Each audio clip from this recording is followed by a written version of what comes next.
Super Cruise by General Motors is arguably the benchmark hands-free steering system in North America right now. But Ford is pushing this technology harder than pretty much everybody, maybe outside of Tesla. Because in calendar year 2024, they say that over 500,000 Fords will have the technology to be doing exactly what I'm doing standard. And you won't have to choose particular option packages, etc. All you'll have to do is pay between $700 and $900 a year to have the technology in place and active.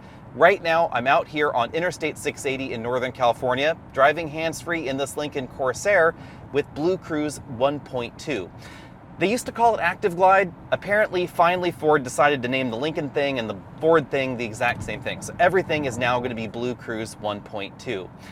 Ford has made some definite improvements over the last time that I drove a Ford vehicle with BlueCruise. Let's talk about some of those changes, what's new, and what Ford still needs to work on as far as BlueCruise goes.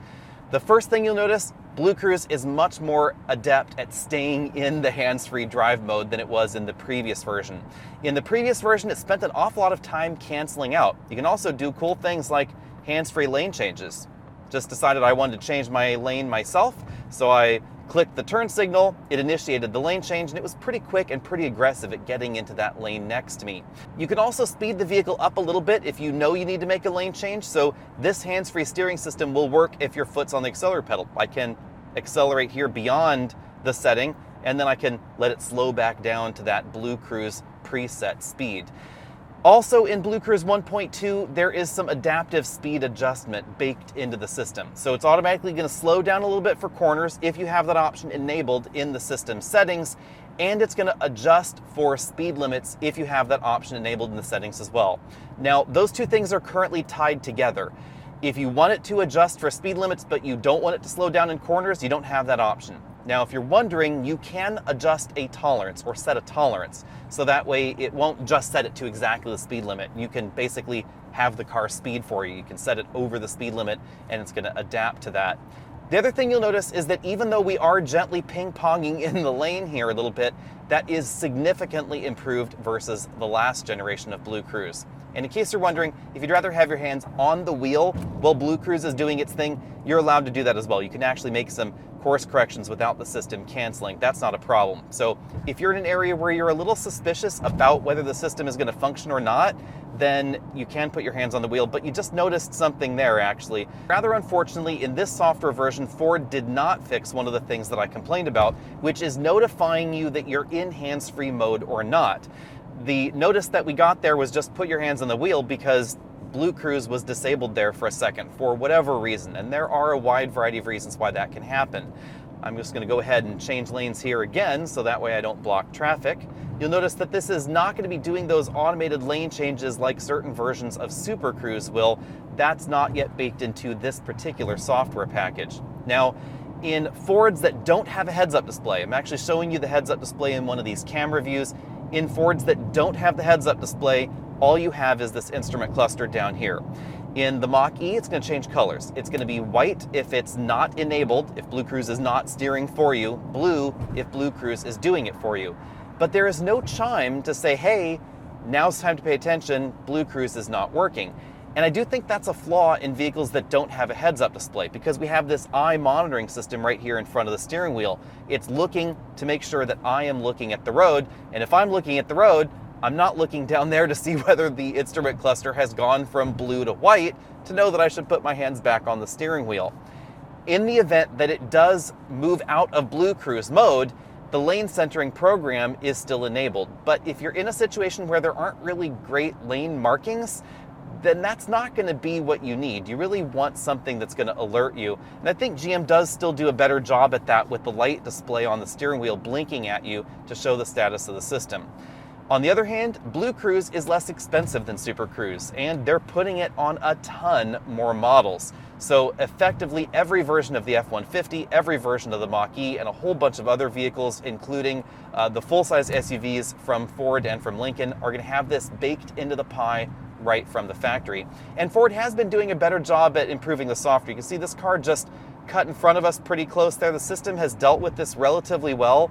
We're still centered in the lane. The car is slowly backing off that. It doesn't immediately hit the brakes like some adaptive cruise control programs can. But you can also see that we're really ping-ponging back and forth in this lane right now. It kind of calmed down there a bit. You just have to get used to that. It drives like someone that hasn't really been driving very long. Now, another reason that it may be ping-ponging in the lane a little bit, depending on the situation, is that it is now aware of vehicles around you. So if you're going to be passing a big rig or a big rig is passing you, the vehicle will slowly move over in the lane to give you a little bit more room. And I think that's what it's doing with the traffic to the right of me. It's actually moved a little bit over in this lane, just a little bit, and then it kind of moves back. But it doesn't do it quite as gracefully as BlueCruise does. Also, the latest versions of Tesla's full self-driving, which, that's a bad marketing term, but full self-driving is the same level of autonomy as this with some extra doodads. It's still an eyes on the road system that is better at being smoother around corners, although the regular autopilot system is not. Remember that the regular autopilot, even enhanced autopilot, is still hands on the wheel. This is one of the very few hands off the wheel, eyes on the road systems. Tesla's full self-driving, BlueCruise, soon UltraCruise, BlueCruise, one of the Nissan systems in the Aria, and the Teammate system from Lexus. Those are the basic core hands-free steering systems available in North America right now. And I would say this is probably number 2 in terms of its performance. Nissan's is fairly good. I think that the Nissan system was better than this originally. BlueCruise has now upped the game, and this is now a solid second place. Ford has definitely been taking feedback from customers and from reviewers like me, and they've really worked on improving the system. But again, right there, hands on the wheel because the system disabled. Not quite clear why they did that. There are certain corners, this is not an overly aggressive corner, but there are certain corners where the system cannot steer hard enough or something along those lines, so it will tell you to re-engage with the system. But there are corners that are sharper than that. Now we're back in hands-free mode so you can see what's going on there. There are definitely corners sharper than that where the system will stay engaged. Let's go ahead and take a freeway exit here so we can see how this interacts with the system. I'm going to go ahead and change lanes as well. It's going to signal the lane change, preparing it. I'm going to need to speed up a little bit to get in front of that bus right there. Now it's changed lanes for me. Now I can slow back down. Those are the kind of situations where you may need to help the system. It doesn't speed up beyond its preset speed in order to try and get in the lane. BlueCruise is a little bit better at some of those lane interactions, but I'd actually have to say BlueCruise got pretty good. Here's another car gonna move in front of us. Let's see how this goes. See, it's not aware that someone is trying to signal, of course. It's not that level of system. And there we go. So now the system has done its thing. Since I'm in a freeway off-ramp right now, the system has disabled itself and it's converted to regular adaptive cruise control, which I should say is also a little bit more aggressive than it was in the past as far as the cruise control functionality and it feeling more like a regular driver. It definitely stays closer to the vehicle in front than I would normally like as far as a cruise control or adaptive cruise control setup, but you can change the distance. Right now I am in the closest following distance so you can kind of get a better idea of how the system functions. Not specifically part of the BlueCruise system itself, but something that customers should know about is that Ford now has a better website where you can go on and take a look and see what roads are BlueCruise enabled near you. Not every portion of every road is going to be BlueCruise enabled. So, for instance, in my neck of the woods, my commute home is mostly on BlueCruise enabled highways, but mountain passes, really winding roads, those are not going to be on the BlueCruise enabled list. A lot of really long distance, long boring stretches of road, those are going to be included, and that's logically where BlueCruise makes the most sense. If you spend a lot of time on Interstate 10 or Interstate 5, etc., some of those really long, lonely highways in North America, then this is going to make those long distance journeys a lot less stressful, a lot less tiring, because the system will take care of the steering task for you. It's also pretty good at braking relatively aggressively, although the system does not scan traffic ahead of you. It doesn't have that ability. It's just working off the radar sensor for adaptive cruise control. So sometimes these braking maneuvers can feel overly harsh. And in case you're wondering, this is a good opportunity to talk about it. Yes, the system will function in slow and go traffic like we're experiencing here. But you can see with my head moving around here that the braking maneuvers are not the smoothest. The distance following here is set to the shortest following distance yet again, so that we can get an idea of what this is like. It's going to be the most aggressive in stop and go and slow and go traffic. but this is probably where you're going to want to pay the most attention to what the vehicle is doing around you. And very much like Tesla's full self-driving, big disclaimer here, you are still in control of the vehicle. This is not an autonomous driving system. This is a driving assistant, hands off the wheel system. Your brain is still engaged. You are the one in charge of the driving. The car is assisting you with the steering, but if you need to take over, you're supposed to take over right away. Well, here we should talk about the heads-up display, because you can see that in this one camera view. Here's what's going on in the display. You can see we have two little arrows that are dashed. That means that the lane change assistant system is not going to work at this speed. You do have to be going a minimum speed for the lane change assistant to function. So if I turned on my turn signal, it's not going to move left or right in this slow and go traffic here. It's going to let you do the lane change and then re-engage once you've changed the lane. At higher speeds, those would be solid little arrows, and then you can change lanes using the automated system. Heads-up display is definitely, I think, the way to go if you're wondering about BlueCruise in a vehicle. You're going to find the heads-up display in more of the Lincoln models, etc. Not going to find that in the Mach-E, sadly. But it is better about relaying to the driver the status of the system since it's right in your eye line.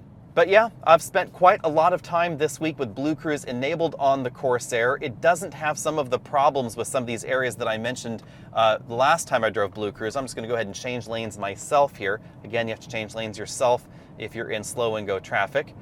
Now it's back in hands-free mode, and you'll notice that those little chevrons are now solid. So theoretically at this speed, right around 40 miles an hour or so, that's when you can have the automated lane change function enable itself.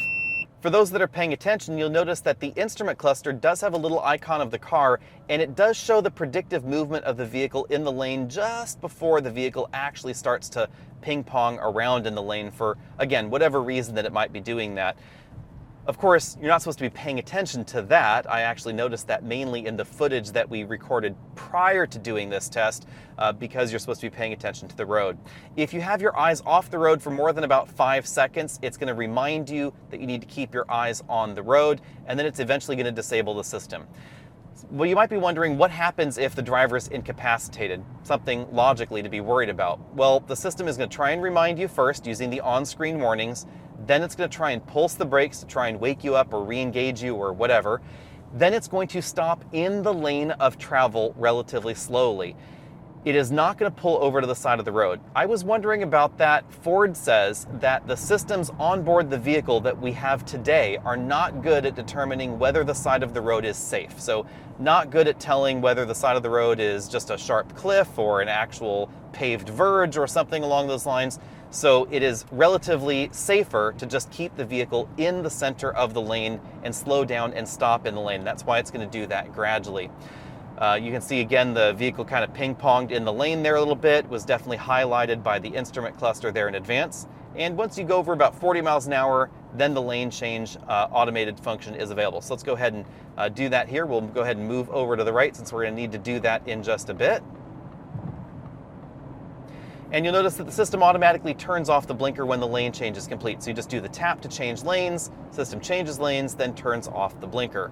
So yeah, bottom line, BlueCruise 1.2 is a solid step in the right direction for BlueCruise, but it still lags behind Super Cruise as far as the functionality. On the other hand, Ford has been more aggressive at deploying software updates to BlueCruise, and so far they haven't required extra hardware to enable these functions, and that is kind of a handy touch. Then of course we're going to see it in tons more Ford products. So stay tuned for more information on that, and of course updates on maybe BlueCruise 1.3 or 1.4 whenever those software updates come out. Until then, get a Ford and stay hands-free, everybody. See all of you later.